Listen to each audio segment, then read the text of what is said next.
I'm going to read what I wrote. Yes. I hope all the anti-woke comics are happy about pushing this all through. The big question is, when will they shut up about trans people, intellectually challenged people, immigrants, the disabled, and minorities? I mean, they won. The policies they were supporting, whether they knew it or not, are happening. All the language and law that protected the vulnerable and marginalized and gave them a leg up have been destroyed.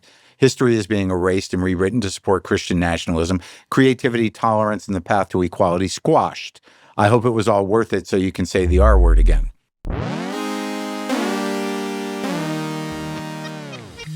This is Good One. I am Jesse David Fox, senior writer at Vulture and author of Comedy Book. My guest this week is Marc Maron, stand-up comedian and host of the WTF podcast. We talk about said WTF podcast, which is ending after 16 years later this year. Also, we discuss Marc's newest HBO special, Panicked. And as is always the case when Marc and I get together, we talk about the state of comedy and comedy podcasts and how both relate to where politics is in this country right now. Let's say Marc has some notes. So here is Marc Maron. Thank you for joining me. Yeah, nice to be here. Good to see you. Good to see you. So what is the funniest thing that happened to you this week? Well, I guess day before yesterday, I had to take my cat Sam to the vet for just a checkup, and it's always it's a very fraught bit of business to get a cat in a carrier and get in a car with a cat, and you got to get your mind around it the night before, and and then open the crate the night before, and then you got like one shot getting him in there, and I didn't get him in, and it was like, oh man, I thought I was gonna have to call the vet and be like, I'm not today. I couldn't get him in, but Sam's stupid. He's like the dumbest of the cats, though the most adventurous, but kind of dim. Mm-hmm. So 20 minutes later, I think he had completely forgotten that I tried to get him in the crate. So I was able to get him into the crate. But then, then you're in the car and you don't know what's going to happen. And I'm just trying to, calm him down. He's like crying, and my cats will shit in the crate almost every time or pee. And I thought we were getting away with it. And then midway through, I smelled it. I'm like, God damn it. And I had to pull over. I had no paper towels. I had to get the shit out of the cage just so I didn't have to deal with the stink with my bare hands and throw it into a parking lot, then get back into the car. And he's just crying and all fucked up. And then we get to the vet, and he gets out of the cage. He's like, oh, this is nice. He's completely calm, calmer than my other cats. Just kind of looking around, hanging out with the vet. But and the vet's like, we don't need to do blood tests. He seems fine. I'm like, we could have done that on the phone. Yeah. I just went through something. And then, I'll do it again. Well, and then go home. On the way home, he's completely docile, but I'm worked up. So, I shit in the car, and I'm kidding. So, what I've liked is you and I have gotten to a rhythm where we've talked about every year or so for the last 5 or 6 years. And often our conversations, talk about your comedy, but also the state of comedy in general. Yeah.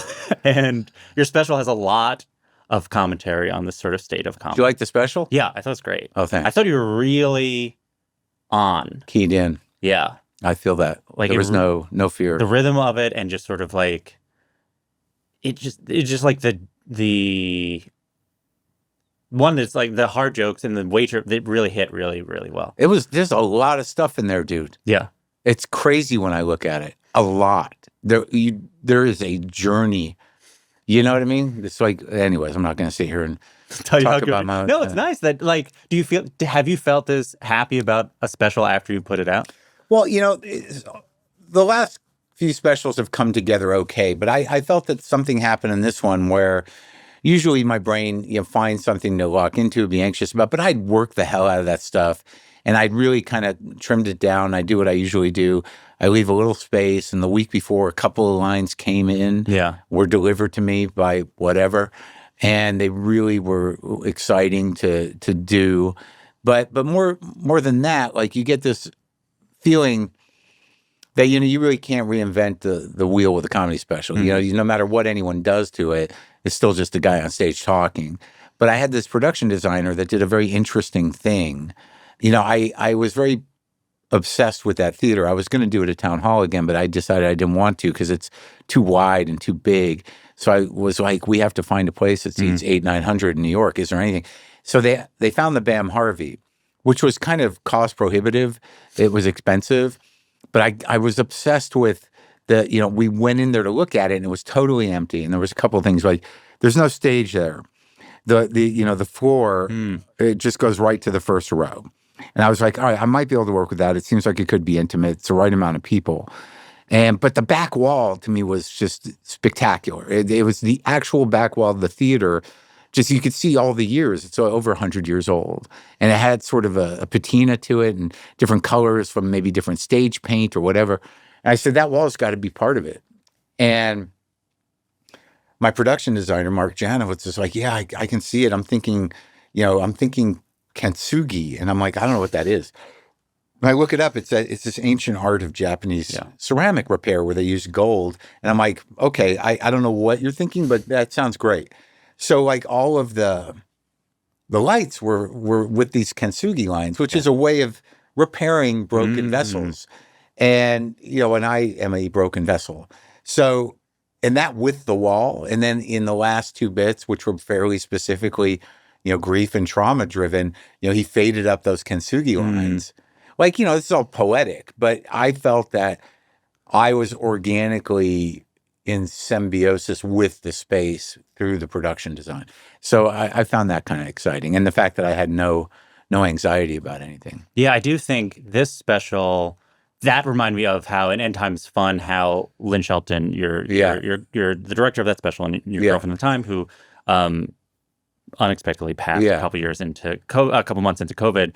How she shot that special was a different visual metaphor. She shot you as a sort of like raving lunatic. She shot you through, but it is close up, very intimate. Yeah, but neither are like a conceptual special, but it's just sort of little things that sort of have the themes aligned. Yeah, there is something you can do with it. But I just thought that using that theater, which is kind of in a maintained state of disrepair. It's kind of a ruin, but it's got a lot of charm that it was never renovated. Yeah. And the whole vibe of it came together through the production design and that wall. Like, I don't even know if people will really register that that's the wall. To me, it looked like a Rothko painting. Yeah. I'm like, it's got to be the main part of it. Yeah, I could rewatch it for that. It's fascinating. The other thing is that You talk about it, realizing that in this, you talk about in the special, realizing like you can entertain people. Like entertainment is part of the job that a stand-up can do. And can you talk about a time in your career as a stand-up where you were not entertaining people? What was it like, and what does it mean then to entertain? Well, I always knew I had to get laughs.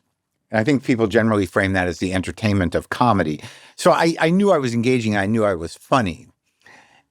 But there's also these muscles that, I can work and that I have if I have something that has a certain amount of momentum. But like, I realized during doing the material for this special that because of my, progressive nature, that the audiences I was experiencing on the road were like-minded. And it started to feel like community service because this president had been elected, and these were frightened people, rightfully so, who were isolated in their anger and their fear.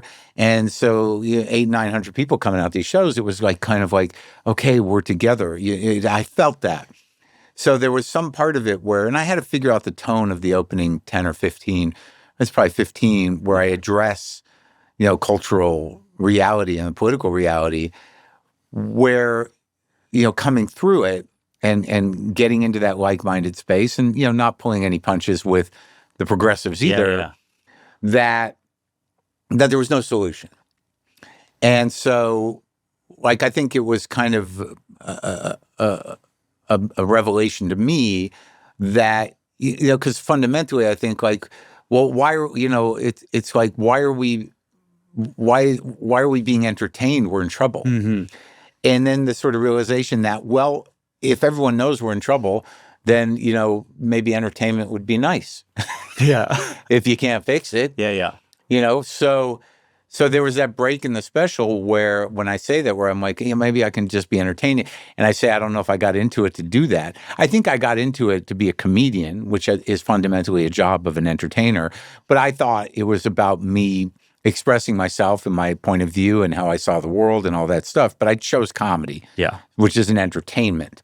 But I really felt like I made a choice after I kind of set the table with where we were all at and got everybody, comfortable as you can get with all that and get some laughs around the dark reality, that I'm like, I'm now going to entertain you. Yeah. And I had that very long, very laugh-heavy, story about evacuating with the cats and then on into the rat problem in my house. That was just like, it's like a 15-minute piece. Yeah. But it's laugh. It's like, hammer. Mm-hmm. And like, I think that all the specials I've done in the last 3, I'm very in control of the craft. And, and I think in all of them, that I'm very conscious of the segments in the special.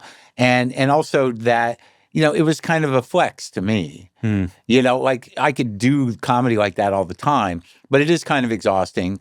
And, it's a different type of, it's my comedy, and I've always done that stuff. But I thought to frame it where there's nothing heavy here. Yeah. But it is my character, me, struggling with this thing. And so like I just see it as this, like, this is just a fun bit. And then we'll get back to the heavy stuff. Yeah. It's so funny that you essentially reverse how every other comedian might think of their special, which is like, okay, if I give them 45 minutes of that, I can maybe have 5 minutes where I can. That's funny. Yeah. We're like, okay, if I do 30 minutes of really getting into it, I can have some laughs for 15 minutes, and then we're going to get back into talk about my pet's dementia and dying. Yeah. Well, I mean, it is of me, and I think the things weave together, but there's a certain point where you can kind of play with your craft in a way. I'm not going to do characters, but I know how to, do comedy, and I can do these, and I've done all the different kinds of comedy, but that whole piece coming together like that, evacuating with the cats and then the rats and then the callback within that, just sort of evolved, on stage, and I realized like this is a big piece, and I've done them before. Yeah. That the thing where I thought the plane was going to go down that I did on John Oliver, that is this what I want to be watching? I was watching the Woodstock movie, and then that realization that what's at the core of me when I'm terrified is like what did I say? I don't remember. Oh yeah, are you kidding me? Like I can't remember, but there have been these pieces in my life where I realized like I could do comedy like that all the time, and it's pretty entertaining. But the risk is limited. Yeah. And, it is just for laughs and people relating to it. But the risk of being revealing or taking on what people see as the, dark elements of what our psyches are, what our lives are, is a different challenge. Yeah. Than just getting laughs. Yeah. I think at this point, you're like, I can do it. And this is remind people I can do it. And there's something like, it's the same thing like modern art, which is like a lot of the people who do modern art can draw. Sure. But the point is like they can do it, but they're deciding to do this as a way of making a statement of like what they think art should be. Yeah. And I think this special, like a lot of your last few specials, have been a statement of like, this is what I think comedy should be. This is what actually is challenging. Yeah. And I think a good example is in that first chunk, you have the joke about the R word. Yeah. Can you summarize the basic bit and sort of where it came from?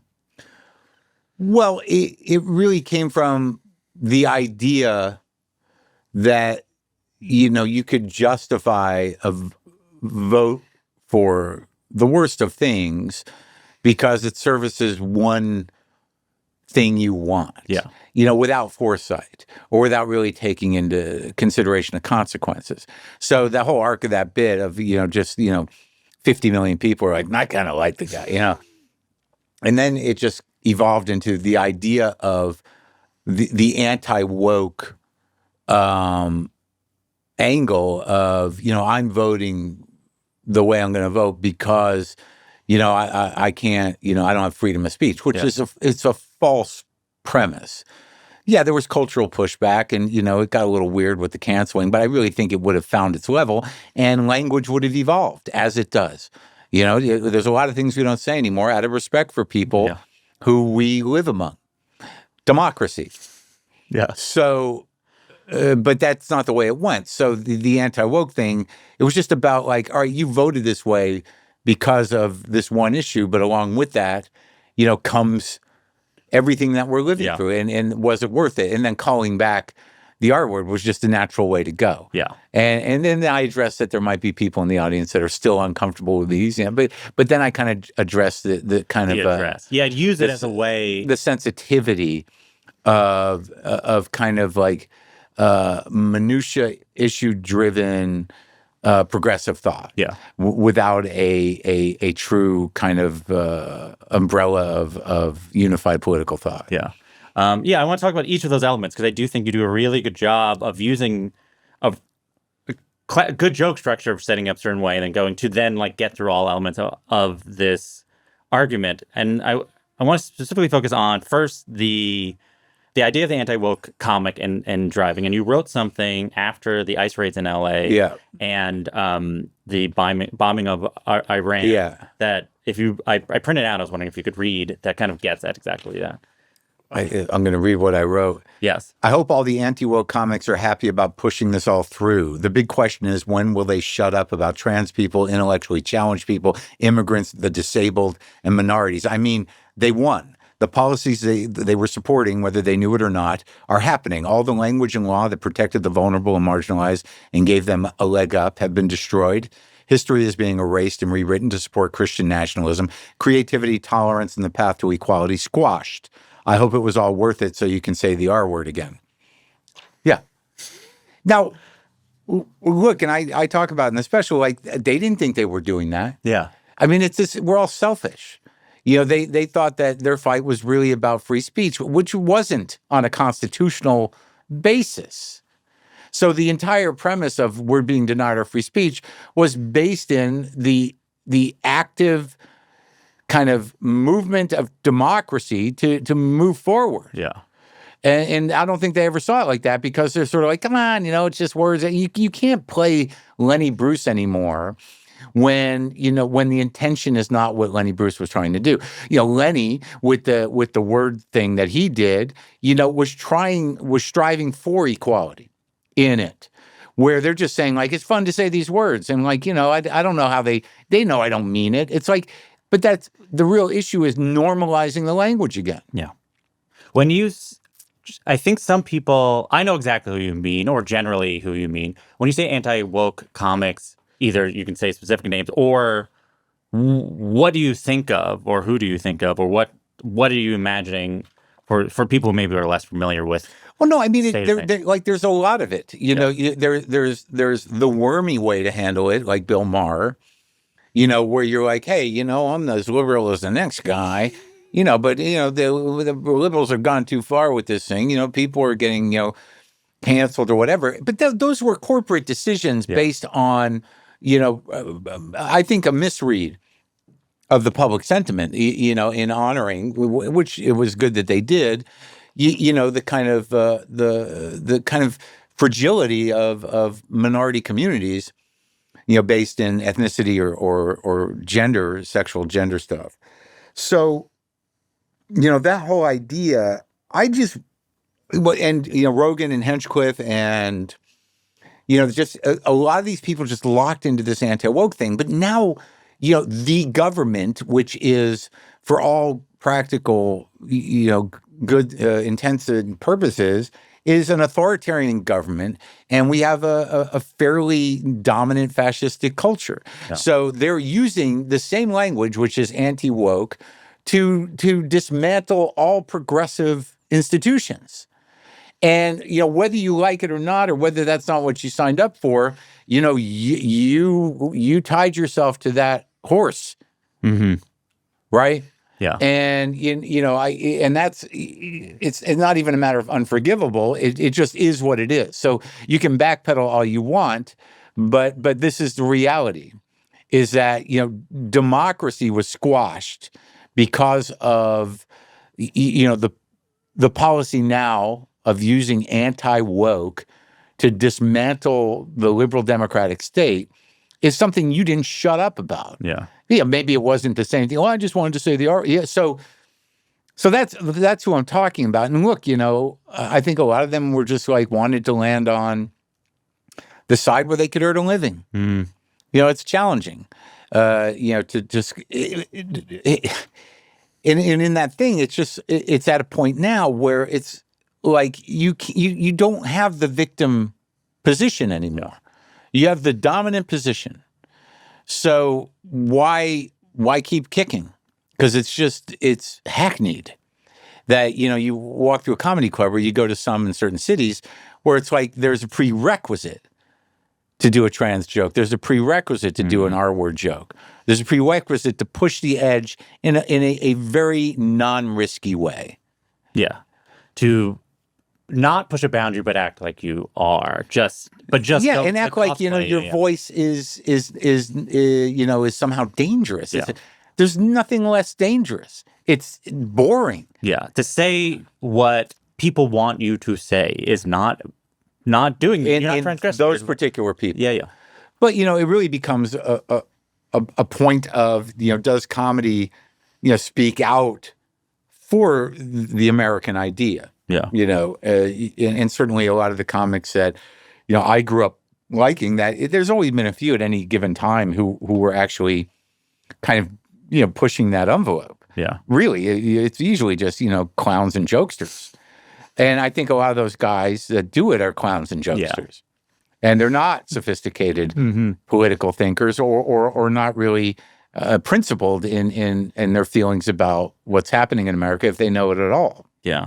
I mean, I think the thing that when I read that, and it's something that I think you bring up a lot, is that whether they know it or not, that they were being manipulated. I mean, that was the thing that when I watched... Being used. I don't even know if they were being manipulated because they were just, they were co-opted. Yeah. Which is different than being manipulated, right? Yeah, you're right. No one was, trying to convince them to do this. But, once they were doing it, they fed the fire and it fit the ideological talking points of the right and the extreme right. And they were just co-opted and used to spearhead it culturally. Yeah, I mean, it was a thing that when I saw Trump on Andrew Schultz's podcast, on Theo Vaughn, on Joe Rogan, I did think of the thing that you would say, which is like, just for whatever personal benefit they think they get by having him on, they're just they're being a mouthpiece for a person, even if they wanted to or not. Well, they're humanizing a monster, which, look, there's been plenty of monsters.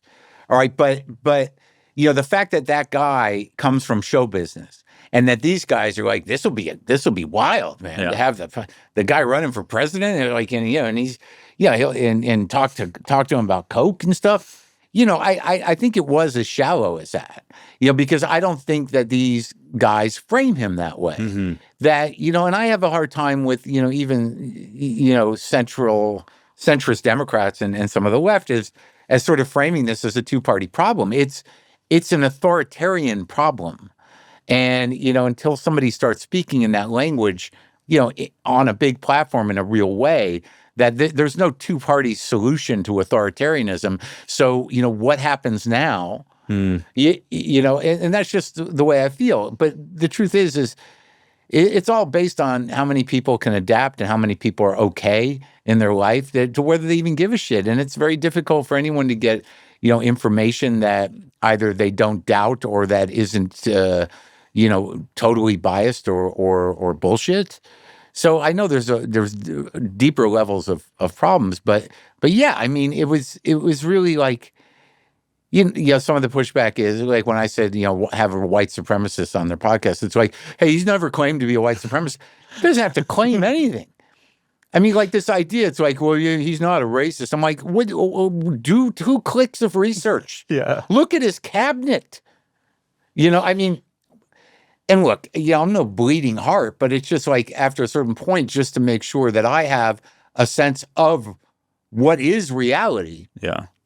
on a political level and on a cultural level, I have to say these things. And there's a lot of people, in my position that like they're afraid to talk.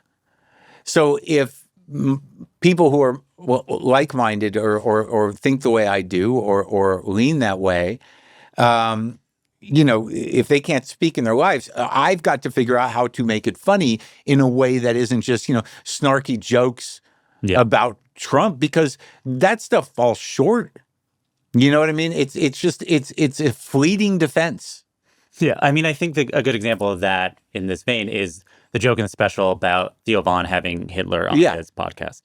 Can you talk about having the idea and then what it's like performing that in rooms where there might be Theo Von fans, where other comedians might be? Look, man, I'm noticing now, and even during when I was doing it, this is a culture, driven by the thrill of like, oh shit, and so there's some of that. But I can't even, and I've gotten actually better at doing the impression since the special. Well, the idea of that joke was sort of kind of came about with the idea of the historical distance we have from Hitler. And that was a personal story. And it was an interesting observation that you can, I can watch a 6-hour documentary about Hitler and everything he did and just kind of be half engaged with it. But the moment I find out that he killed his dog, then I'm like, what kind of monster?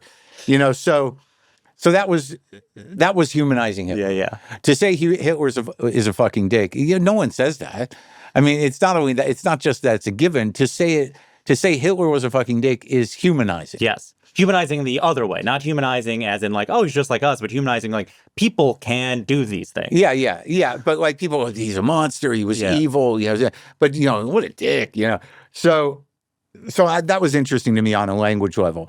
But then the Theo Von thing, I must have just came during an improv. I was just improvising it, and because it just hit me that would that would be funny and would probably be true. And the more I do the bit, I don't like. My concern was I was indicting Theo as an anti-Semite, which I don't know that he is or not. But the tag to it is like, I get it. It doesn't necessarily imply it. It would just be what he would say. Mm-hmm. Yeah. One way or the other. He'd be like, I got Jewish friends, but I get it. Like it's not, I don't think it's as deep an indictment as it could be read. Yeah. And I would wonder if he would have a sense of humor about it. I don't know. I guess we're going to find out soon enough.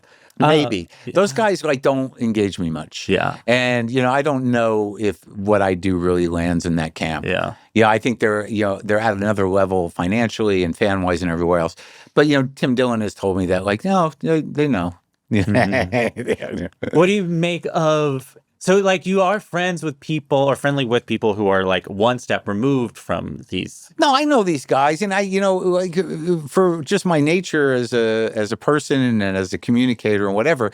Look, there's always been monsters in comedy, and there's always been people you disagree with. Yeah. I just felt that given that we're not really dealing in that world anymore, and that there are people with real power who are indulging, real evil. That you can't be quiet about that, and it's not player hating. Yeah, it's cultural commentary in a tribalized world.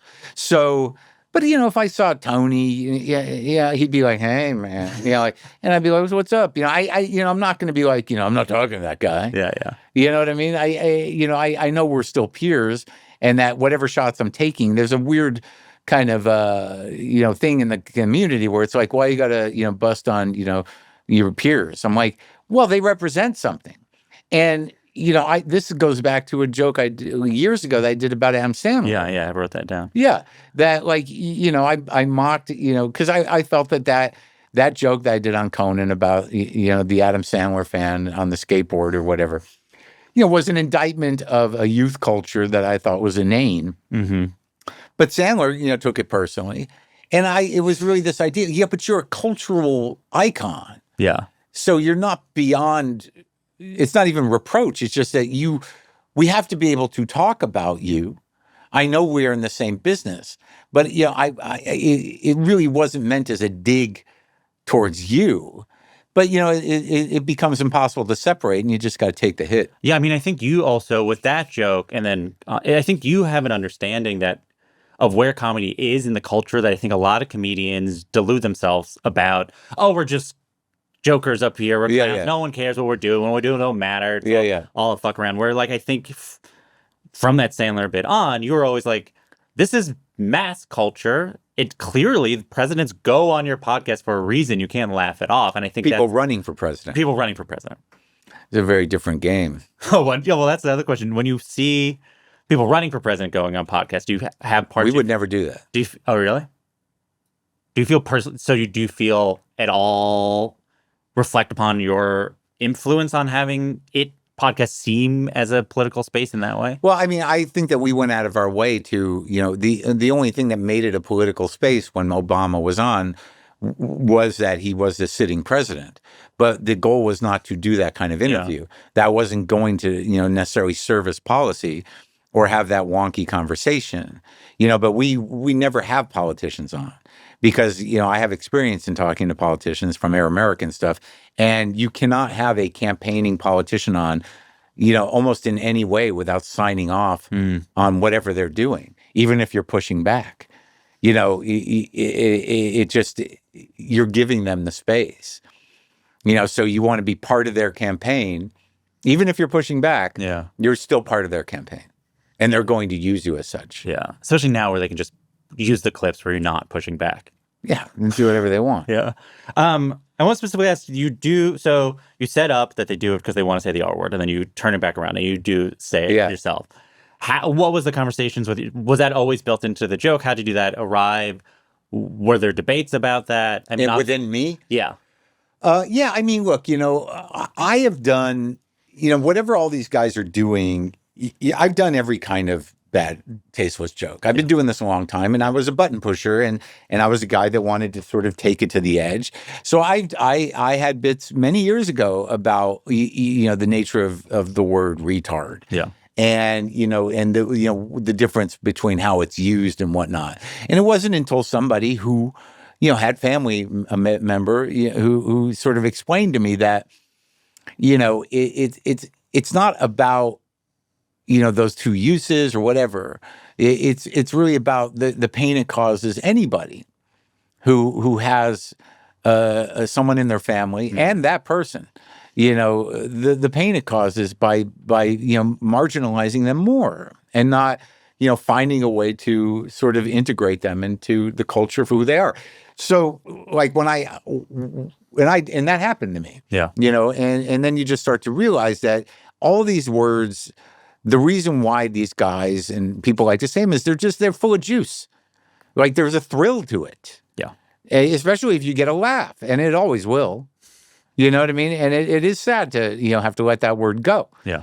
On some level. And, I can identify that, but that doesn't mean there's a great case for not figuring out another way to talk about. Yeah. Because I do think I think that the irresponsibility of it is that if you normalize that word for hateful people, then it's back in. Yeah. It makes life harder for somebody or a little more painful. And, you could say like, well, suck it up to the mentally challenged guy. Like his life isn't hard enough. To the trans person, come on, just take it. To, they're afraid to do anything. Because of the nature of their desire and what they need to do to feel like a whole person or free. So I just think that language, that it evolves like anything else. But for me, the struggle, like I knew that there was no other way to end that joke. Yeah. And I knew that what it would represent in relation to whatever, discomfort I would cause would be to represent that it was never not allowed. Mm-hmm. Yeah. And there's not necessarily ever a great place to use it, but that was a great place to use it. It totally works. Yeah. But it turns it on to who I'm being critical of, in a way that, has impact. And I thought that in relation to the pushback I would get, which I haven't seen any. We'll see after the special happens. It was worth it. Yeah. Yeah, I think because I don't think it was gratuitous. Yeah, and it makes the point in a way that just saying your point kind of doesn't. Where if you just said, like, you can say whatever you want. They're like, no, you can't. It's like, I'm now going to show you it by doing it. And then the fact that... And informing it with what... With my audience, who you think is the... As you even note, is the exact people that you think have a problem with me doing it. And I'm going to continue doing it. And then you... I think then what is really structurally masterful is you then use how everyone would receive it to then turn it to then be like the transition to the part of like, oh, I know there's part of my audience. Yeah, I'm going to get a couple emails. Yeah. And then I think those jokes you have about it is like progressives have to deal with the buzzkill. Oh, the buzzkill program. You do have to realize you annoy the average American into fascism. That line came to me days before the special, and it's one of the best things I've ever written. In the context of that thing. In what way? It just sort of really gets... Well, because I just read a book, about ideological markers as, self-branding and kind of like untethered from principle. That, the notion that these smaller causes that people get, consumed with and then have, fights with other people about it within the progressive spectrum that leads to the infighting over, tit for tat things that they're not that they're unimportant, but there is no, broader, political ideology at work that's collective. So I knew that they could take it, and that, talking about the kind of personality who is going to bring down a party because of their political beliefs in a very, specific way was a idiosyncrasy that was, pokeable. Yeah. Yeah, I think you're pointing out that it's like an idiosyncrasy is a good way of putting it. Is it idiosyncrasy that got misconstrued as a cause that people were fighting, or it's just sort of like a little, almost like a quirk of a hang-up more than... Well, I mean, but it does speak to the bigger issue that, the Democratic platform was, basing a lot of their, political capital and campaign, on these issues that were fairly specific, not without merit, but certainly not broadly relevant. Yeah. And it doesn't mean it couldn't have been part of the platform, but I think there was this tremendous misread around these, specific issues that didn't speak to the average American. Then I just kind of twisted that a little bit into, we annoyed them into fascism. I think the other thing I'll say about the sort of what we're talking about in terms of anti-woke comedians is it's partly a result of the attention economy, where people where it turns a lot of comedians into influencers or shock jocks, where they're just sort of like anything that will get attention, like that posting a picture of them and Donald Trump, were good to knowing it'll get both positive and negative reaction, and that being beneficial over like, let me post a picture with me with someone I actually want to be. But then that speaks to the bigger issue of like, who are you, really as an individual and as, a creative person, outside of just being a complete whore to the algorithm. Yeah. That, you are a corporate pawn of whatever platform is facilitating your attention needing in order to make a living or to make clicks. And that's another artistic, kind of dilemma.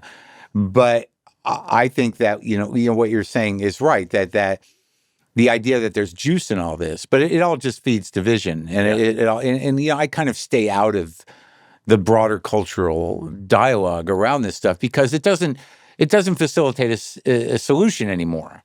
Because, you're speaking to your bubble and your bubble wants you to fight the other bubble. And then like, it happens and they're like, good job. And then like, well, what changed? Nothing, man, but that was pretty good. Yeah, and it's more so that the algorithms want that fight of course. They want both sides of it. The thing that it reminded me of, we spoke years ago. Well, so does the political powers and the powers of capitalism. The thing that it reminded me of is you were talking years ago about the culture that created what is referred to as alternative comedy. And you said essentially it said something to the effect of corporate comedy clubs created corporate comedians. Essentially that comedy clubs becoming a business where one body owned a lot of clubs, resulted in a lot of comedians who are gearing their entire selves to whatever this corporate body did. And I think what you're seeing is a lot of comedians doing a similar thing for whatever the algorithm is. Right. Fitting themselves inside of that. Yeah, but they don't think they're working for anybody. That's the problem. I think that's where we agree, where I think the social media companies did a very good job of tricking both sides, thinking that they're speaking freely against the other side. Yeah. Where they are both just speaking, they're both just getting attention for the people actually making the money. Yeah. They're being used. There's a lot of that going on. Yeah. I think that's fair. I was thinking that, like, ultimately what we need is a modern version of what alternative comedy was at the time, which is essentially a rejection of the corporatization. I think it becomes, over time, alternative comedy has become a sort of aesthetic and a belief that it was one type of comedy, that it was, a sort of anti-mainstream thing in some ways, where it did feel like ultimately a rejection of sort of what the orthodoxy of comedy clubs at a time where they were particularly corporate. Sure. And I think that's a similar thing we need now. And I was wondering if you could talk about the alternative comedy scene in the 90s, Luna Lounge, Lower East Side, and a moment or a story that captures what that was like, and where there did feel like there was an actual freedom to express outside of the bounds of sort of capitalism of what people can be commodified from a comedian. Well, I still think that in the big picture, comedy is all just comedy. Yeah. And that, the alternative spaces were more like, the coffee shops in the 60s, where, you could have weirdos and kind of people that were doing things that were completely outside of the mainstream's interpretation of anything. Yeah. In an almost an art space. But, eventually a lot of the freaks and weirdos, they find their audience, right? So I still think that the ones that can hack it and have figured out a way to do it professionally are still out there. Yeah. But I think that the dominant paradigm is, a bunch of, like-minded, informed dumb shits. Mm-hmm. Like, informed doesn't mean good stuff. You can be informed with a lot of bad stuff. Yeah. So, and they've decided, what comedy is and isn't. And because of the slow kind of depletion and death of mainstream show business in terms of gatekeeping and everyone sort of being on somewhat the same page, it's just become tribalized. So I don't really know. It's like when people are like, we need a left version of Rogan. It's like, well, there's plenty of them out there, but you don't have the same myopic, agenda. It's a fairly nuanced thing, and there's no room for nuance in the world that we're living in. Yeah. Because of what you're saying, this pitting against each other. Yeah, and I think, to your point, like, the thing that I think that brings to mind most is, like, Kill Tony is literally a mindset then rewarding comedians, like creating an industry for comedians that continue to fit into that same mindset. Yeah, but that's really kind of a spectacle. It's a wrestling show, where, Tony's like the ever-present heel, and, he brings up amateurs to beat up on. It doesn't fit into the purview of comedy as I know it, of stand-up in and of itself. But I do think there's a lot of great people who are interesting and unique and don't fit into this tribal paradigm that are out there still working, but it's hard for them to get air because it's all being sucked up by fake controversy and clickbait shit and crowd work. This is all to say, all what we've talked about in this interview so far, the nature of the controversy economy, the social media, how comedians and politicians have integrated themselves. How much is all of this feeding into your decision to end WTF later this year? I don't really think that fed into much of it. There's no sense of defeat with me and Brendan. It's not like, we've been beaten. We've done 16 years of this in a very specific way. And, we did something kind of amazing and kind of groundbreaking, and it's a great body of work. And we, in the last few years, we kind of, earned our keep for it, that we were rewarded for it.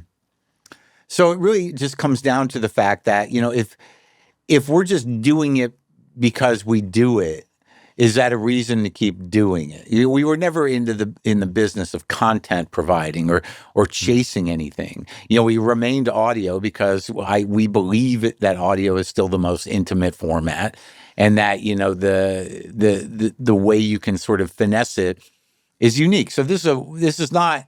The weird thing that people think when people talk on mics is like, oh, they're just talking. No, we crafted, in a very specific and nuanced way, because of the way Brendan produces, each, 1,600 and some odd unique portraits of people of a time and the arc of my life. So some of it is just exhaustion. But another of it is that it's not the political climate, but it is the sort of oversaturated thing of so much content and things out there where everything sort of, reaches a level that's not great. Everyone's lowering the bar for almost everything. And, amateurs have taken over the world. And in a way that's not good, because it plays into anti-elitism, anti-Hollywood, anti-art. So, that thing is happening.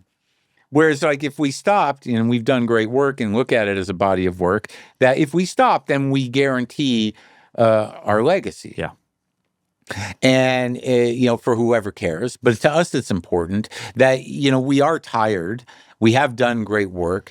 But it will be interesting to see what happens when I have that world freed up. It might be terrible. I might lose my mind.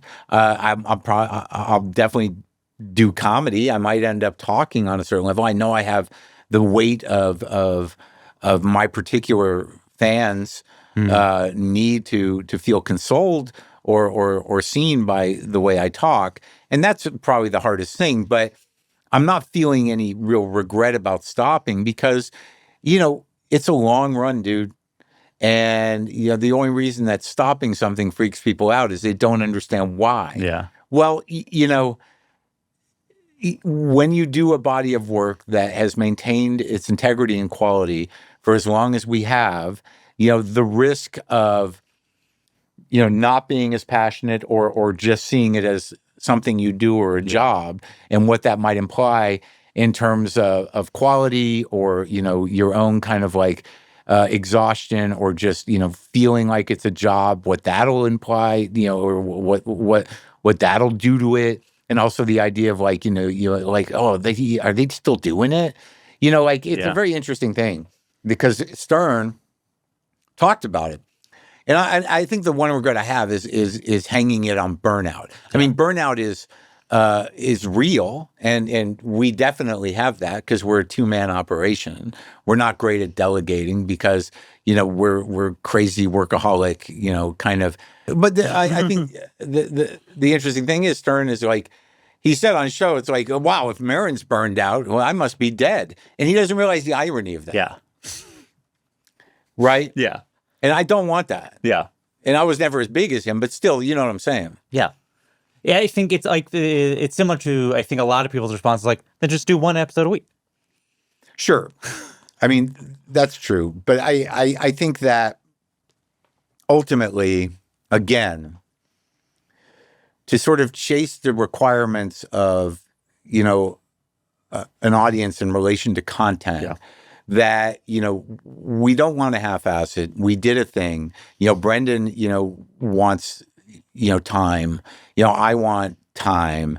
That, I know it's going to be disappointing to some people, but I think there is a benefit that overrides my personal feelings in terms of, having a body of work that lives, as opposed to an ongoing thing that becomes less a body of work and just a dry, just the thing, a thing. Yeah. Yes, I think it is now. It reminds people that it is work, that it is a piece, that it is a deliberate construction, and not just, it's just an extension of whatever. It's just radio, or just like guys talking on mics. You're talking about somehow or another we've evolved into a massive media culture of kind of mid-level afternoon drive time radio personalities. I mean, it's just, I talk about this, and I don't know that I've been very clear about it. It's like, it's just enough talking. Yeah.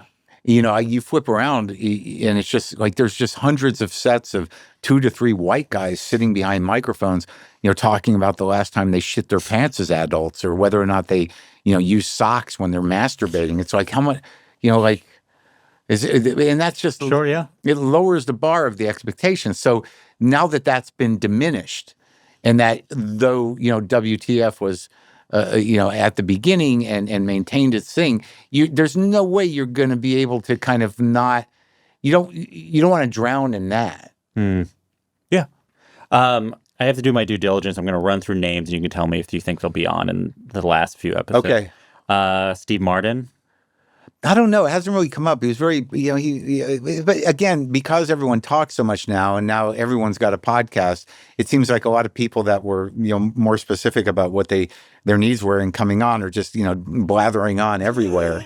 I don't know. It hasn't come up. Jon Stewart. Well, I don't think that'll ever happen. And I just talked about my experience with him on All Things Considered, I don't know if they'll use it or not. But I think that I out of my own really self-admitted petty insecurity over amount of time, and through a certain amount of coincidental, events, I don't know that that'll ever come around. Adam Sandler. I'd like that. I don't really quite know why he hasn't necessarily. I would hope it's not because he still holds a grudge against me for something. But every time I've seen him, he's been very nice. Yeah. I mean, there was an article where someone wrote up one of the many times where it comes up where you're photograph, and his publicist said like he intends to be on the show, but I don't know what that actually means. But yeah, I'll look into that. Yeah. Dave Chappelle. I don't see that happening. Why? I don't know. I don't know how to do it. Like I've offered to him to his face years ago, and I just think he's in some other different world, and I don't know. I mean, I'll reach out.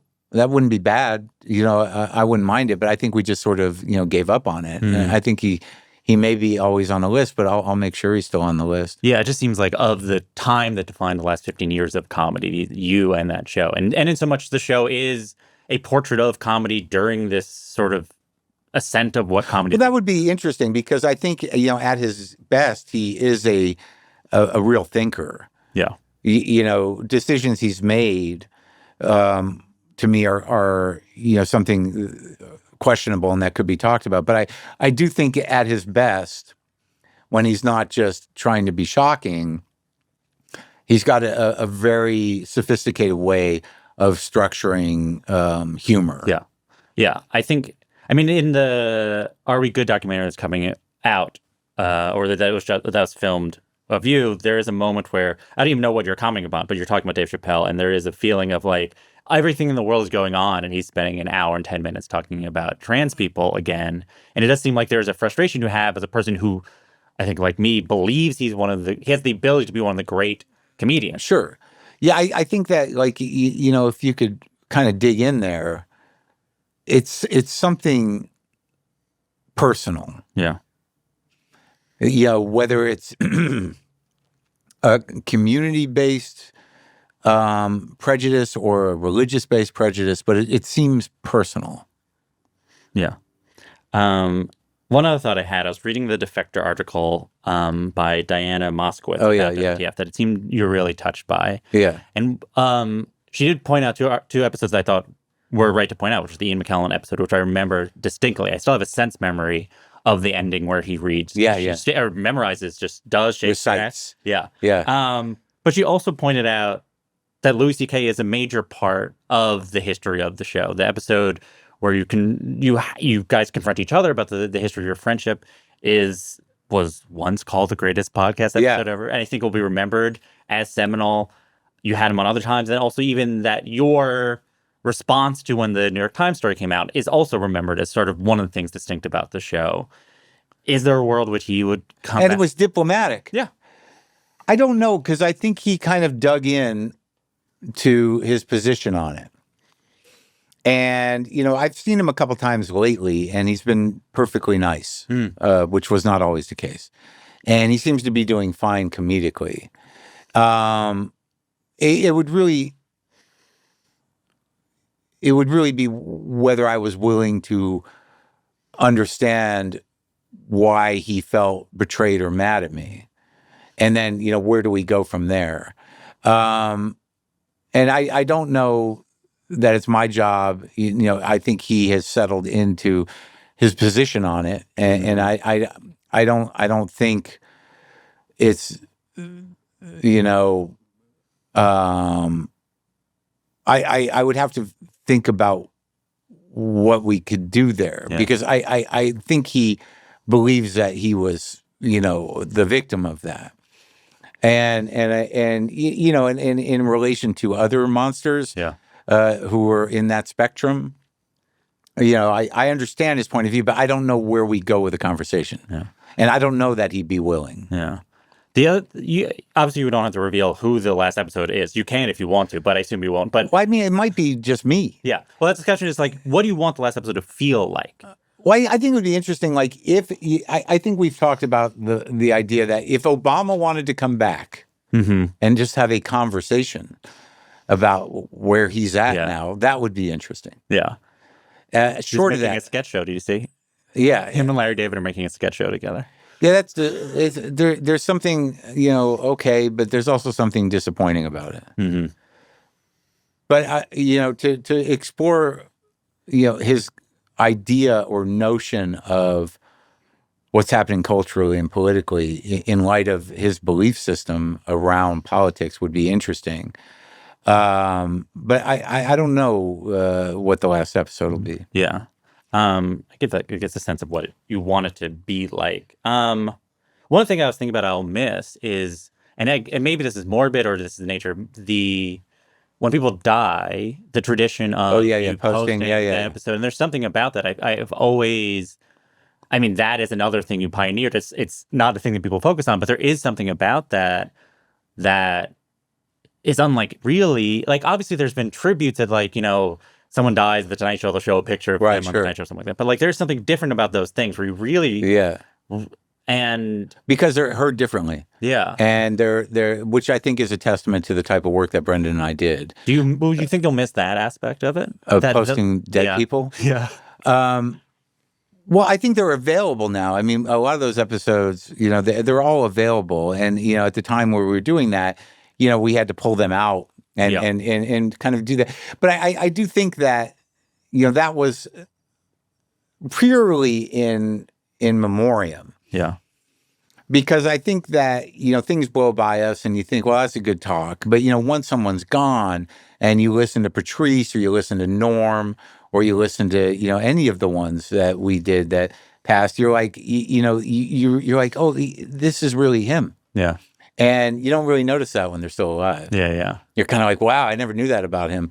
But then when you listen to him when they're spirits, and that episode becomes, something that transcends, just the conversation where you're like, oh, I could see where his heart's at, or where his feelings at, or how he responds in the moment, and how he sees himself. It becomes a very different thing. Yeah. I guess I'll miss it, but I do know they're all going to be available. Yeah.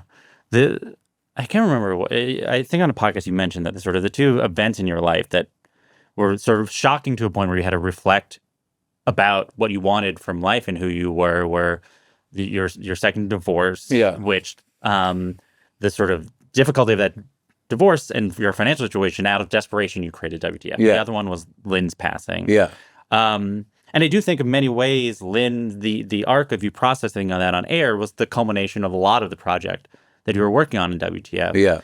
How do you think about it? Is partly did that time and then moving on through the show also make it sort of not a cleaner ending, but sort of a ending of sort of what you were going for, of like sort of who you were at that time period, and now you're sort of moving to a different time period? Well, I think that there also comes a point where I would like to, live the life that I have landed in because of what I've done. Yeah.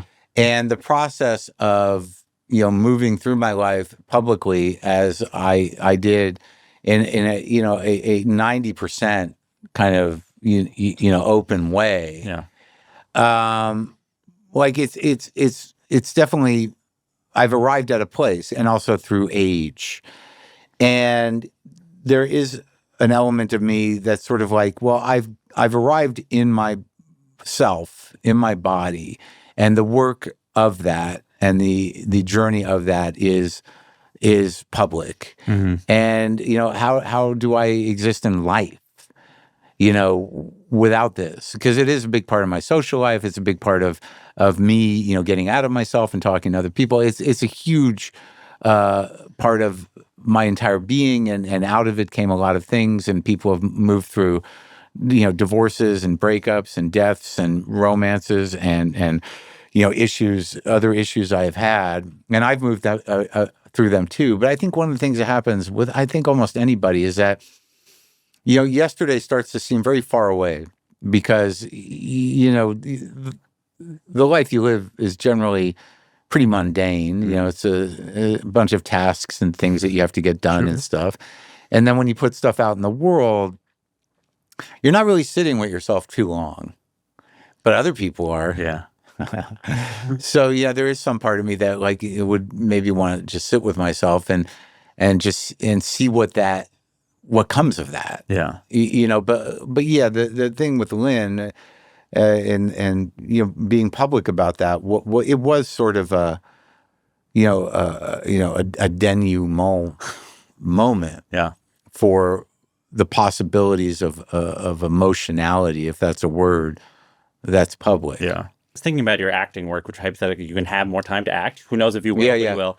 And the way you talk about being in Stick, the Apple TV Plus show, where you play the caddy, the former caddy of one almost like, and always you'll be like, I did the show to see if I like acting, like if I like being an actor, if I can figure out how I can be an actor. You said like part of you in the past would be like, why would I do that show? I don't care about any of this stuff. Yeah. So what was it like? What did you learn about yourself as an actor? What was your apprehension about acting the job? And then what did you learn from doing it? Well, I've done several things now. I'm still like not totally sold on calling myself an actor, but I can do it. But like it really comes down to like, a craft, right? So, I play guitar, I play all right, I can hold my own. But like when I play with real musicians, I'm like, I'm not comfortable. I'm not skilled at playing, correctly in a group. I choke, I'm nervous. And so, that's why it's a hobby. Now I can get better at that, but I don't think I'm going to, make records. Yeah. With acting, it's obviously something I've always wanted to do, and it kind of got sidelined because it was just the rejection was too much, and I never had much opportunity. And when opportunity started to happen, it just becomes, how do you make the time when you're in front of the camera, satisfying as a mode of self-expression, where you're not saying your words, you're not making, visual decisions for yourself. There's a lot of stuff out of your control. It is a collective work when you're working with other people. But how is that, doing, 5 takes of 4 lines and then waiting for 3 hours? How is that, satisfying creatively? So that was really the question about whether I like it or not.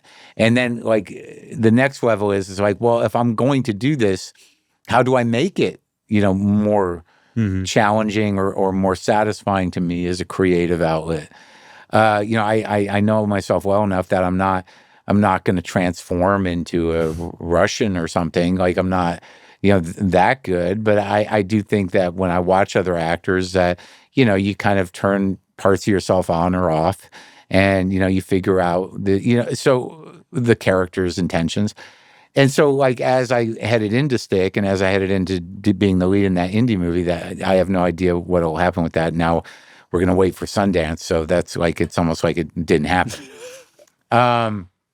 But I did step up and make different choices and try to do the thing and try to, I talked to Al Pacino and I had some notes, some steps that Stanislavski had sort of outlined in terms of character and whatnot.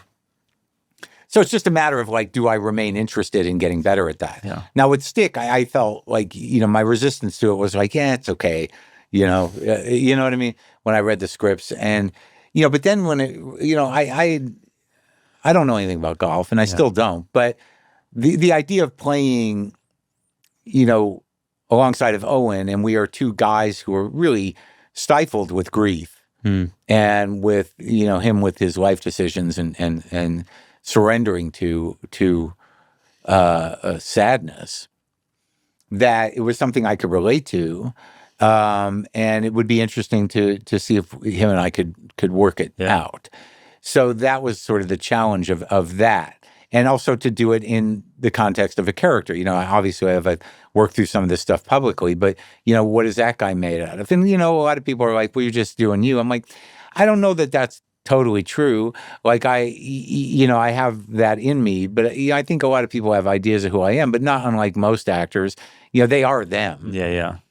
But I think that I was pretty good in that and in holding that guy and in sort of like kind of figuring out, with the writers on the set, what I thought was correct in terms of character and what wasn't, and, which jokes to use. I mean, I do think there's some writing that could be improved upon in that show, but I think the heart of it worked. Yeah. And I'm not anything if not able to, either wear my heart on my sleeve and not know it or know it. So I think I approach it, the best I can, and I offer up the emotions that I think are appropriate for that character. And I think that I do have more control over that now, and I think that's part of it. So, I don't know what acting holds in the long run, because it's a very long kind of wait time. And I know people are really enjoying the show, and I think it's very sweet, and I think it's moving, and I think it's very watchable. And I do enjoy the final product. But, again, I'm older, I'm changing my life a great deal. And then it really comes down to like, how much time do I have left? Yeah. We're going to go shoot another season. That's 3.5 months, not at home. Yeah. And like, what for? Yeah, it's so funny. That is literally a joke. I was like, who says that joke? How much time do I have left? It's like, oh, it's you. Yeah, it's about not wanting to watch. Yeah, I don't know how much time I have left. Yeah. But I will say there's a scene in Stick to talk about a lot of what you're talking about, what you're trying to do in the acting of that show, and especially the emotional weight of it. In the 4th episode of Stick, you essentially have to carry the entire series depends on you telling another character the reason Owen Wilson's character went down the path that he did. Yeah. You sort of, the first few episodes, you sort of know that he was this great golfer, that he had a meltdown, he punched somebody, all these different things happened. All we knew, he was sort of at this rock bottom. And then you just have a moment where you have to tell this woman why. Elena, yeah. Yeah. Mariana. And essentially, essentially that she had a kid who died at a very young age. It's hard to even talk about. And you hold that. You do it. And I mean, that's the thing of like, do you remember that scene? And I do. That is the thing of like, that's acting. Because if you do that, if the tone of that is wrong, the show's over. Like, it just, to me, can you talk about that and where it came from and your ability to do it? Well, there is something about a script, and and actors talk about it, but like it's on the page. Yeah. Okay. So what are you going to do with that? And I think in that moment that look, I have my own grief or whatever, but this is not me. It's my friend who I love. It's an experience, that we went through together to some degree and handled it however he was going to handle it, however I was going to handle it. And, he was there, I imagine, for some part of my wife passing. So I just I just let it happen. And I let the script dictate my feelings, that I was in it enough. And I knew what the stakes were, and I knew what was at hand, that I was surprised at the emotions, which happens. But I knew that, they were required, but I lived it. I lived what that scene was. And I, in my recollection, I had Price in my head, as Mitz, as my friend who lost a kid. And, like you said, even talking about that, it's heavy. So I let those things happen. But I also knew in that moment that, this is not a time to, break down, but it's also not a time to hold back. Mm-hmm. And then the emotions came with the words. And I was happy that they did. And I guess that is being available for the character to let that happen. Yeah, the other thing, and I have not seen And she was great too. Yeah. She has to hear that. Yeah, and have her own emotional response. And when you're in that with a person, those emotions are real in that moment. Yeah. You walk away from it and that's the job. But in that moment when you're doing that, it's real. Yeah. Yeah. I mean, and it should be. Yeah. Because of what it is. You don't want to fake that or like, what are you doing? Yeah. Yeah. It's where that scene started and I knew what direction it was going. And I like threw my headphones on. I was like, I can't even hear this scene. And I was like, partly because of this interview, partly because I kind of want to see what you would do with it. And I thought it was a really well-written scene. I thought you performed it. And as again, if you push too much, it becomes maudlin and silly. And right. And it looks like the show's begging to be more emotional than it is. And I think, and if you go too other way, you're like, well, now he's not even doing it. But he did, I think, found a really good line. Well, thank you. The other thing, and I want to hear you talk about it because, again, I've not seen the movie, but in the same newsletter you wrote about the anti-woke comedians, you said you finally watched the movie In Memoriam. Yeah, yeah. So it's a movie you star in about an actor who gets a terminal illness diagnosis and becomes obsessed with securing a spot in the Oscar In Memoriam. And I heard you talk about it in passing, the Sharon Stone scene and how it really helped you think about acting and differently. And I was wondering if you could tell a little bit about the story of shooting that scene and then what it was like watching it. Well, yeah, I mean, I kind of, I felt that I was ready to take on the lead of this movie, which means you're in every scene. So there's not 2 hours between takes. Yeah. And if you have time, you're just preparing for the next scene.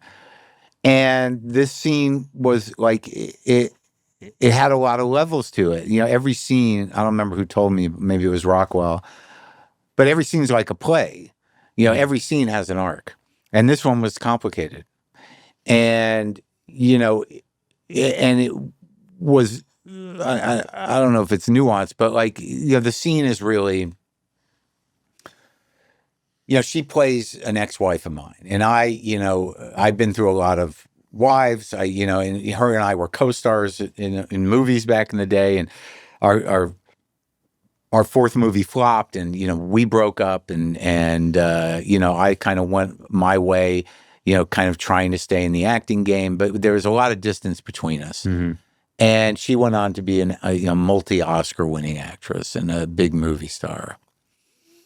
And the driver of the scene is that, when I'm getting close to figuring out a way to get into the montage, it's reported that she has cancer. And, and she's a big star. So I feel like she's going to, kind of knock me out of the montage. Mm-hmm. A certain number of people get in. So I've got to go over there, and it's multi-level. I got to feel her out to try to get a sense of, when she's going to die, if she's going to make the cut. And then, if it looks like she's going to make the cut, I got to plead with her to make a public statement to let me into the montage, mm-hmm. Because with her in a way. And, and then if that doesn't work, I've got to make a genuine appeal, which is like, there's levels to this because we're both actors, right? So then the final one is just, it's outside of the other two. It's like it's really a breakdown of two people who are mm-hmm. dying. And and heading into it, I was doing the best I could. And it's before lunch and we're going to shoot it, and it's a big scene. It's her only scene in the movie, and she's there because she likes me. Sharon is. It's in a mansion. She's doing a full kind of Norma Desmond. She's got a what do you call those? It's not a turban, but that wrap thing. Yeah, on her head, and she's on a couch, and it's a big mansion. And the shot is, I walk in, and there's an assistant, and she goes, come over. And I know I got to cry. We both have to cry. And so we do 2 takes of a master, and I just can't get there. I'm intimidated. She's just handing me my ass. I can't get into character, and I lose my mind. I go back to the trailer and with my manager, and I do like a full DiCaprio and Once Upon a Time in Hollywood. I'm like, you got to get me the fuck out of this. It's Sharon Stone, dude. I can't do this. This is a mistake. It was a mistake. I really lose it. And he can't do anything. No one can, and I'm just yelling. And then I realize, like, dude, you're going to have to pull it together here and step up, the best you can. And I had these things on my phone, these 5 things, go to the character, where are you? What are you doing? Where'd you come from? Just basic shit. So after lunch, I go in there and, we're setting up and I'm telling her that, I don't know about the crying. Like I was hung up on it.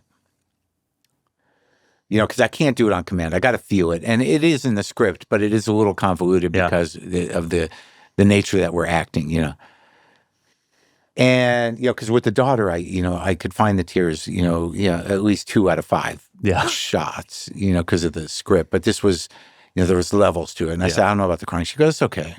My son's an actor. He has a hard time with it too. He uses onions or whatever. I figured I could use stuff for, the menthol or whatever. And I'm like, okay. And then she goes, but you can cry.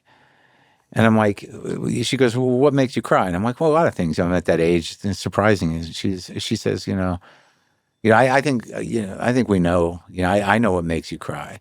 And I already been trying to think about this. I said, you mean Lynn?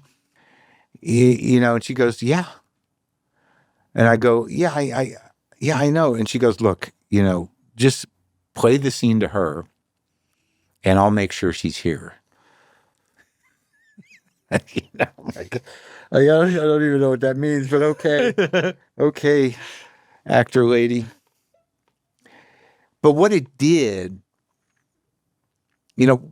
like I did a take where I thought that way, but ultimately what it kind of made me focus on was that you can't just, like, I can't just think of, like, you can't think about your dog dying or whatever to just generate tears, to get back to that event of that happening, to generate tears as a trick for yourself.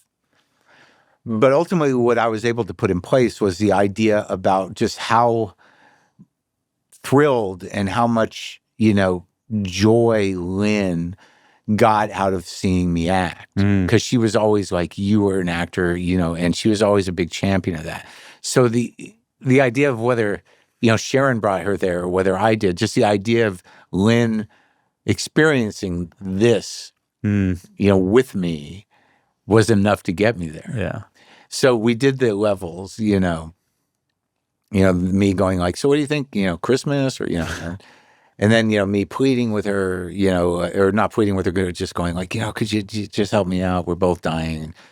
And she goes, what's going on right now? You're acting right now. I'm like, no. She goes, look, we're both actors, and you are always better than me. And I'm like, you mean? Are you just saying that? And she goes, what's going on? And then I tell her, we both have cancer. And then ultimately she says, I can't do that. It would be undignified or whatever for me to do that. And then, and then she just goes into this thing like, you were my biggest regret. You were my one true love. And then we're feeling it and we're both crying. And then I go, do you mean that? Or are you still acting? Like, Yeah. Because she says we're both acting right now. And we both end up crying and it was good, and it played pretty well on screen. But like, when we were in the scene, it was going on forever and in a good way. And the crew was just devastated and they had no idea how that this was going to go this way. But I don't know how to do it any other way, Like I said I was with, but it's good. The movie's pretty good. I think I did pretty good. I did the best I could, and I think it works. Because I got to play an actor. A good actor, and I'm not even that confident an actor. So the whole thing was kind of crazy, but I was like, fuck it, let's do it. But Judy Greer said something funny to me on a junket for Stick. She said, you did something with mitts that, I don't think any actor would have done. Most actors would have gone broad. And I said to her, I don't think I know how to do that. And she goes, I don't think you do either. And I guess that's a good thing. Yeah. Because I kind of want to. I wish I could go broad because there's some guys that are, even, they're just so deeply funny as people in a way, in a very kind of deep way that isn't intellectual. That even when they do serious roles, they can always land in the kind of a broadness of their natural being. I always think like Offerman or somebody, though he can get out of it. But even, people who, but I've never been, I think it comes from sketch and from having a certain confidence in leaving yourself to do ridiculous characters. You kind of develop this kind of fairly deep and very real funniness. And there are just people that are naturally just kind of funny. And when they do act seriously, it could go either way. But I don't think I've ever had the ability to be broad in that way. And I think it's good for the emotional component. Yeah. That's so funny. And maybe this is morbid to ask. Do you think you'll make an in memoriam? Do I think I'll make it? Yeah. No. Maybe the Emmys? No, I don't think I will. Not at this point. I can't even win a prize. I just want one prize. Well, you are getting out right when they're about to do podcast awards at the Golden Globes or whatever. Sometimes my cosmic timing's good. Sometimes not so good. Well, I also think it'd probably be only filmed podcasts anyway for Golden, since I assume they. I don't know. I don't know anything about any of that. And you want to believe none of that's that important and whatever, but there's a couple things that are stuck in my craw. Like the fact that we never got a Peabody is like just a crime. But you go on with it. I don't win things, and that's just the way it is. Did you get a Pulitzer? Do you get Pulitzers for podcasts? I got nothing. I got the governor's award for the podcasting from the podcasting. You whatever. really should have got a Peabody. Yeah. It seemed like maybe by the time they realized they should have given you one, they're like, well, the show's been on. That's wild. If I couldn't get a Peabody for having president in my house, even before that, I know the Robin Williams. It's just like I don't really, whatever. The other in that doc, they show you not get nominated for a Grammy, and you do seem not surprised, but you just say you want to just so you can be like, fuck you, I want a Grammy.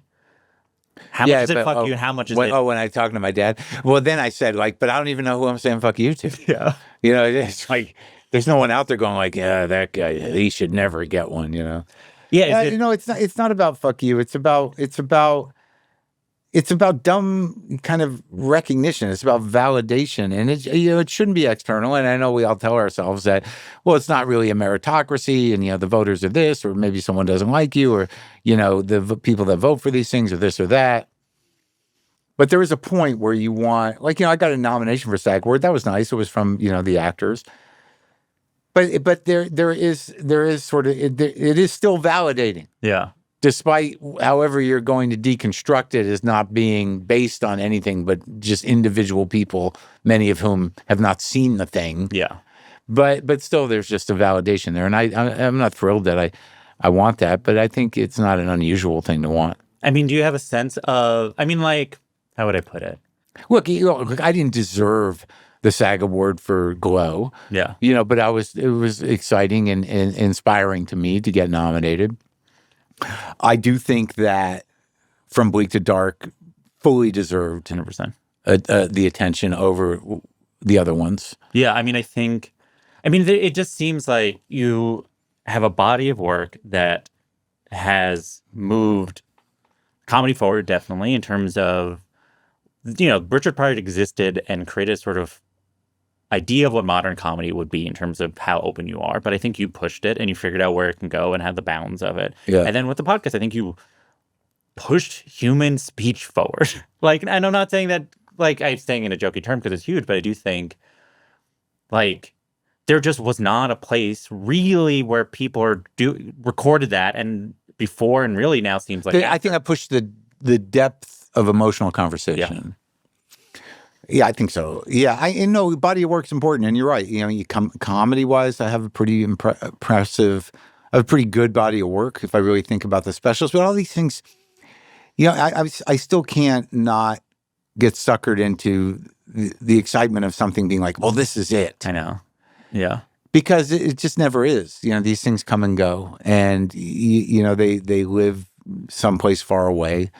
eventually. And, and comedy specials generally don't hold up well, though I do make all mine pretty evergreen, outside of some political talk, but I do appreciate, because I do know that I can't do it any better. Like, there's nothing I can change to make it better. If there is, I do it. But it's usually, at this point with comedy, it's just, subtle things that I challenge myself with. Like, I had to really, the week before this special, Panicked, on HBO, I was like, dude, in talking about progressives and in talking about what I was talking about, you might want to try to shift the tone to limit perceived self-righteousness. So, in that opening stuff, to undercut it as opposed to overcut it. Yeah. Like, everything's great, and then just kind of like, do it conversationally, as opposed to, and I made that choice. So in that way I can get better. Yeah. But in terms of the work, every point that I'm working at, I'm pretty all in with all of it. I'm doing the best I can, and it's pretty good. And, I have to just accept that. Yeah, I mean, you're becoming the best Marc Maron comedian possible. Yeah, regardless. And the only one. Yeah, 100%. And you are on a mission to be the most Marc Maron comedian and the best Marc Maron comedian. And it is the people are rewarding whatever their idea of what best comedian is. Sure. I think in so much as my opinion is more valid than them, I think you deserved a Grammy that year. I mean, you're all in the book. I wrote a book. You're in it all over the place. So you got that going. I love that. I appreciate that. And because I can't just, like run around assuming relevance or that I've made, my mark and that, like, fuck you, I did, But I am always humbled and appreciative that, I am, reckoned with in a way that does have impact for other people, whether it's in your writing or whether it's other comics or whether it's, helping people get sober because of the podcast or even to a certain degree, creating this space of conversational broadcasting that I think really it was uniquely mine. Sure, long form interviews or whatever, but I did something for the space that has become a dominant cultural space that enabled a lot of people to sort of follow suit or exist in that space. Yeah. And I'm not saying that in a braggy kind of way, but it's part of me appreciating what I've done. Yeah, I think especially as it ends, you can just see like, okay, 16 years have passed. Where was the culture beforehand? Yeah. What are the things that are different? It's undeniable. Yeah. And I know Dax Shepard wasn't doing what he was doing. So now it's time for the final segment of the show. It's called the Laughening Round. It's like a lightning round, but I call it laughing because it's a comedy show. These are shorter questions, easier questions. You've answered. This is where I have to be funny? You can try. All right. Do you have a favorite joke or street joke? You can also pass on these questions, which is the benefit of this round. Well, I don't know. I must have done them before on this show. Probably. My favorite street now jokes. On video. Well, I mean, there was. I feel like I just heard one that was. Well, for some reason, I do go back to that. The joke about the Jewish joke about the grandfather walking with his grandson on the beach. You know that joke? Wait, keep on going. I feel like it. They're just walking on the beach, and all of a sudden, this wave comes up and just sweeps the grandson away. You know that joke? And the grandfather's like, "Oh my God, please, please deliver my grandson back to me. I know I haven't been a religious person, but I please God, if you're there, bring me back my grandson." And then like the kid's just delivered back onto the beach by another wave. And the grandfather looks down at the kid, he looks up at the sky and he says, "When he went in, he had a hat." Yeah. There's something about that joke that I always liked.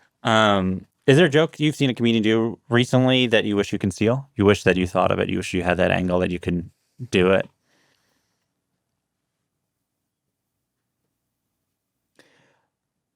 I haven't had that lately where I'm like, I talk about, usually it's with something that I'm wrestling with or I've talked about, but it's more precise. I've seen other comedians doing versions of my jokes, which is different and more annoying, but it's just the way it is. I did get into I did call a guy out recently, and it's not even a joke I do anymore, but the principle of the thing is nothing to do, but I don't think that they stole it, or that they were doing it and didn't think to even look to see if someone's done it before.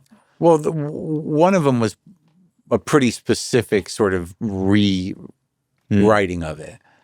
That like whether they know that they saw me do it, because I knew it was up on my social media.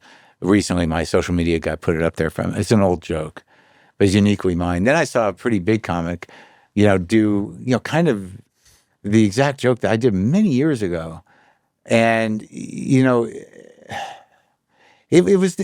aren't, this is before I tried to go more specifically personal, but it was very similar even in action. But then it's like, and then you have to ask, like, could you just come up with that? But I don't know right now. I'm trying to think of comics I've watched lately.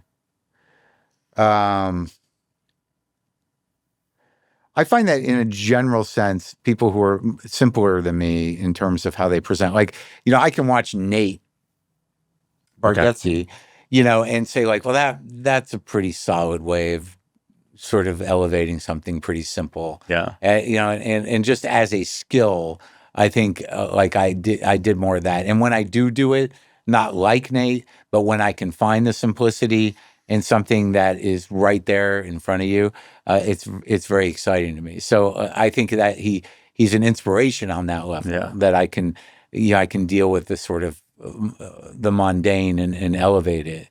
Like that joke about playing with Charlie with the ball. Mm-hmm. I mean, that is so simple. Yeah, and it was, and I just got the final tag for that like days before the special. It had a different tag that was okay, and then like a few days, not unlike the annoying people into fascism, it just came, and I'm like, thank you. The tag of he realized you were playing. Well, no, the tag was it's a setup. It was always a setup. Yeah. I will say, speaking of Nate, there's a line that Nate has in the documentary about you that is a perfect example of that, which is he's describing how big of a comedian you are. He goes, he's big. He's not like an arena act. He's like, can you imagine an arena full of people? Oh, what is it? He's just like, good night. Good night. Yeah. I was like, I bet Mark really appreciated that. Well, it's funny about all this. He talked to all these people. Steven did do the documentary, and he showed me a rough cut of it. And like every one of them was just busting my balls. And I said, dude, you talk to them for like an hour apiece? There's not one good thing? Yeah. Like just a nice, Mark did a good thing. Mulaney was good with that one too. Yeah. Do you have a short story of an interaction with a legendary comedian, living or dead, you're willing to share? I mean, you have tons. But I have a great one. Great. That I actually just shared it. I love telling it though. Well, hopefully mine will come out before. I was in the Comedy Store. It wasn't that long ago, and I was talking to Dice in the hallway, and who I love. I really like. I think that guy, despite whatever he's known for in the past or whatever you think he is, he's got a very unique point of view. Sure. And like there was a period there where he was just going up in the original room talking about his day, and it was the greatest thing ever. Like he did a whole half hour on going to Staples because he needed to buy like a copy, or yeah. But whatever. I guess just to set it up, I like him. Andrew Silverstein, Dice. So, I'm talking to him, he's talking at me, which happens. He's like, yeah, we're going to do Madison Square Garden again with Babu, I'm going to do the movie, a big talk. And I'm standing there listening to him, and some kid walks up, not a kid, but a guy walks up and goes, I'm sorry to interrupt, but Mark, I'm so happy to see you because I was going to email you, and yeah, I guess I want to tell you in person that, you really helped me. You really helped me. You got me through a very dark place, the podcast and all on the comedy and everything. And I'm grateful, and I just wanted to tell you that, and I'm glad I got to do it in person. So thanks for that. And he walks away, and Dice goes, I never get that. You're the reason I lost my job. You're the reason my wife left me. You're the reason I got kicked out of school. It's pretty good. You said in passing that Chris Rock gave you a tag for a joke. Yeah. Can you say what it was? Did it stay in? No, it didn't stay in because it was leading into some other bit, but it was a good tag, and I always got a big laugh. But like it was part of a bigger bit that we decided to How do you take come out the about? weight because I was he was sitting in the back of the Comedy Store in the OR, and I knew he was there, and I knew I was working on this bit, which we took out for many reasons. But the bit was like I was just doing it, got a good enough laugh without it. I said it's not a great time for Jews right now, and then my laugh line was really, but has it ever been? Mm-hmm. And that was enough. And then Chris, as I walked off, he goes, maybe the 4th season of Seinfeld. And so I started adding that, maybe the 4th season of Seinfeld, but that was the end of it. Yeah. And it got a huge laugh. Yeah, that's good. How much did you pay for the Taylor Swift song at the end of your special? I think it came out to all $50K around that. It's good. Yeah, it's a good deal. I did everything I could to get the joke in front of her. I texted. I know Jack Antonoff enough to text him, and he's the co-writer on that song. And I said, I don't know what's proper or how to do this, but we're running out of money on this thing. It's probably going to come out of my pocket. Is there anything you can do about this song or talk to Taylor or whatever? He goes, well, why don't you go through the proper channels first and then let me know what happens with that. And I never heard back from him. And it was doable. We made enough money. It was tight, but because of the ticket sales for the special, we were able to get that song. Yeah. Yeah. No, this was. I think the other thing was it's up to a minute. Yeah. Like there was a time, if I would have gone over the minute, it would have been more money. Okay. Yeah. So we couldn't even let it play out the special or anything. So I got together with a band and wrote that music for the opening and the opening and closing. Yeah. So it was under a minute. Brett Goldstein, I believe, told me. Oh yeah, he spent a lot of money for yesterday. I think he got it like at the cost it would cost to use a song. He said it seemed like he got a deal on that. Like he didn't have to pay Rolling Stones rate. But I thought it was like a couple $100,000. I have to go back. It made it seem like you didn't have to pay that much. For yesterday? Yeah. Oh no, I'm just so surprised too.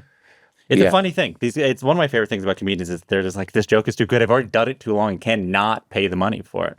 Well, yeah, my relationship with that song and just the fact that I'm playing it on my phone, it had to happen. The real fear is like she don't let you use it. Yeah, and then what do you do? You can't do the bit on the special. So, but that's why I was like, I think she'll like the bit, because they could always say like, I don't want them to play that. Yeah, and then if you do, they sue you.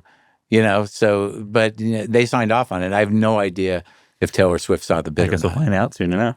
Maybe. So this segment inside the segment, it's called the Mount Rushmore. Mount Rushmore. It's 4 Mount Rushmores. Have you ever had to do a Mount Rushmore where you just name your 4 favorite of a thing or 4 people? Oh, okay. All right. I'll try. I'm sorry. Comedians. My 4 favorite comedians? Yeah. Or 4 comedians you would put to, because it's not even best. It's just sort of like the people. Well, I would put, Richard Pryor. Yeah. I would put, for me, I think you'd really have to put like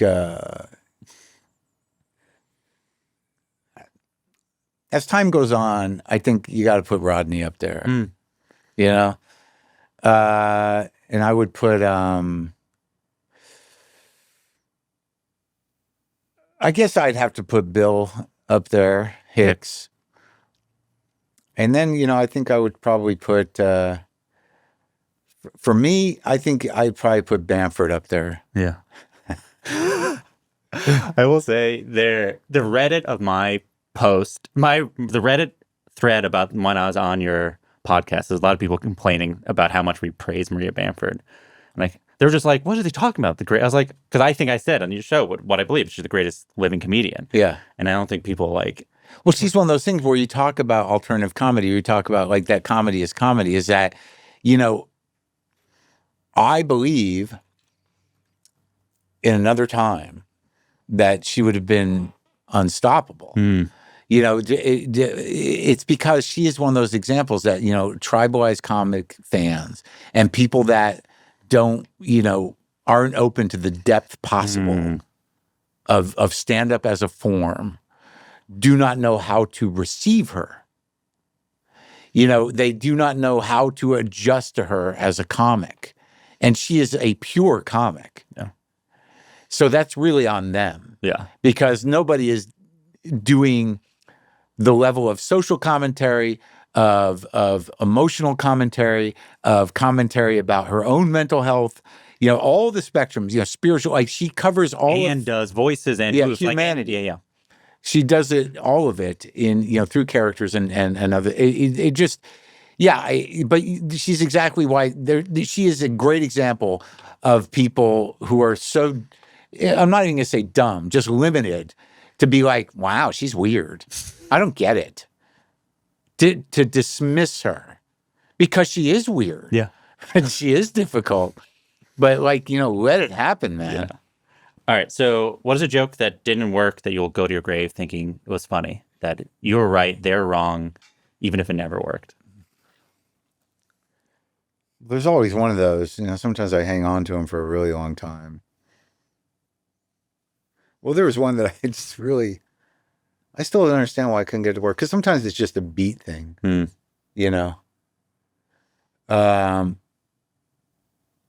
was a story about my dad's cousin, Brent. You know the story? No. My whole life when I was a kid, it was just like, everyone talked about Brent was this genius. Mensa, he was a genius. But ultimately, he's just, disappointment. Like he was one of these classic Jewish tales of like the genius that didn't live up to his potential. And I'd heard this, and I was just a kid. I heard it when I was a kid all the time.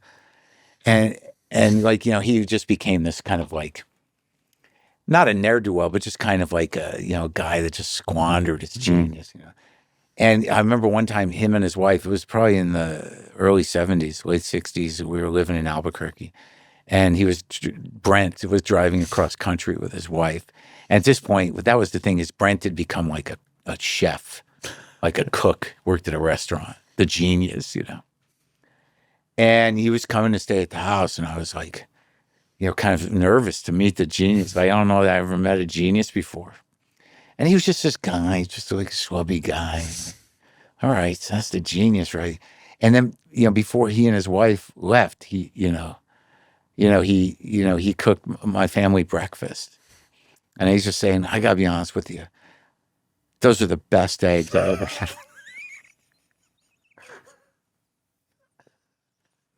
I can never get it to work. There's something about it. It definitely works as a one-on-one story. Yeah. I can imagine on stage, people are like... Because then I'd be like, genius eggs. I mean, like they didn't get I don't know if I didn't build it right, but I could never get it to work, but I always thought it was a great joke. I think it's a great joke. What is the best time you ever bombed? The best time? Yeah. They're awful times. Was there one time where... It's not even that it was good, it was just something about it was... mythic, I guess would be a good way of thinking of it. Whereas more than just like, I tried things that didn't work, but there's something about it that it transcended. Oh, you mean what was the worst bomb I ever had? Is what you're asking? Worst is the same thing as worst. What's the best there's a bomb story? Worst. I got sent home from Australia. Okay, so tell that story. I took a gig. I just left New York in... what is it, 92 probably. And I was, I had to get sober and, I was, I couldn't get on stage in New York. So I went to San Francisco where my ex-girlfriend was. I got back together with her and we ended up, back together, and I was just trying to stay sober and whatever. And I got this offer to headline in Australia at a place called the Comedy Store. It was like 4 weeks. And then like maybe an additional week or 3 weeks. And then, they'd have a week of previews and then 3 weeks. So it was like a 4-week gig in Australia. And I didn't like to travel. And it was headlining. And the guy had seen me at the Improv in New York. And I didn't have the time. I had maybe 40, 45 minutes, all in, But I took it like a fucking idiot. And, I go to Australia. I'm in a weird place. I don't know how to function. Like, I feel like a total outsider. And there's like a giant billboard of me on the club with a quote that wasn't even something I said. And I'm like, oh my God. And it's this huge room, and it's like in Melbourne. And like, I'm right out of the gate. I'm like starting to break down. And the show, it was like, and I reconnected with this guy years later. The host was a comic, Greg Fleet. And then they had sort of like almost a burlesque act. It was two women doing a comedy thing, but they had costumes. One of them had an accordion. Sure. And then the second feature was a guy who literally closed by escaping from a straitjacket on a unicycle. And then there was an intermission, and then me. And like right out of the gate, I'm like, oh my God, how am I, an intermission, straitjacket. So like I go up and I'm struggling, first day, the first day. And it's just like, it's a nightmare. Like I'm barely getting through the time. My confidence is, kind of crumbling. And, we do like I don't even remember how many days, probably 3 or 4 days of previous. They have a small room upstairs and I go up there and I do okay. So, but, the big room of previews, it's probably seated like 300-400 people in my mind. And then it's like the first night, and I did a talk show there, the Steve Vizard show, which looked like the Letterman show, but it was like the desk was on the wrong side. And he wasn't even in town. It was some guest host. And I remember I was on with Russell Crowe, who was at that point promoting Romper Stomper, which was where he played the white supremacist. Yeah. And I'm sitting next to him, and my set was okay. And, he's talking about the research he was doing, about the books he read, the like the white supremacist books. And I just made a joke. I'm like, that sounds like the books I have at home. Just died. Everyone took it seriously, just fucking tanked. So I'm like, not good. And like over the course of these previews, my confidence is diminishing. It's all a struggle. And like the first night of real shows, it was Friday or Saturday, place is packed. And I go up there after the intermission. I remember I'm smoking and I'm wearing this jacket I got at a secondhand store. And some guy, like right out of the gate, like, and then without an accent goes, "Where'd you get that jacket?" And I just like froze. And then like I just did my spot. And all I could really hear were the embers of my cigarette burning. Like the silence had a suction to it. Like it wasn't just like the jokes weren't working. I left my body and I was sort of like, I'm going to be over there. Good luck. And I was like, no laughs. Just like it was like there was a suction to it. And I got off stage and the owner's like, "Hey, yeah, so, that didn't work out." Right? And then like the next morning, he takes me out to coffee. He goes, "I don't think it's working out. I think you should probably just go home." And I'm like, "Yeah, but like, I think we can." And he's like, but in my heart, I was like, "Yeah, I should go home." And then like right after he says that, some guy comes up to us and goes, "Hey, I saw you on the Steve Vizard show. It was pretty funny. Where are you playing?" And I'm like, "Not." And that's a long flight home from Australia, dude. It's like 20 hours. I relapsed. I got shit-faced. And that was brutal. Brutal. And then there was the Chevy Chase roast. That was brutal. But they sweetened that so no one can understand why I talk about it. It's like I ate it so hard that I was up in the hotel room with my buddy Sam crying, telling him I can't do comedy anymore. Doesn't happen like that anymore. That's good. Thank you so much. Thanks, man.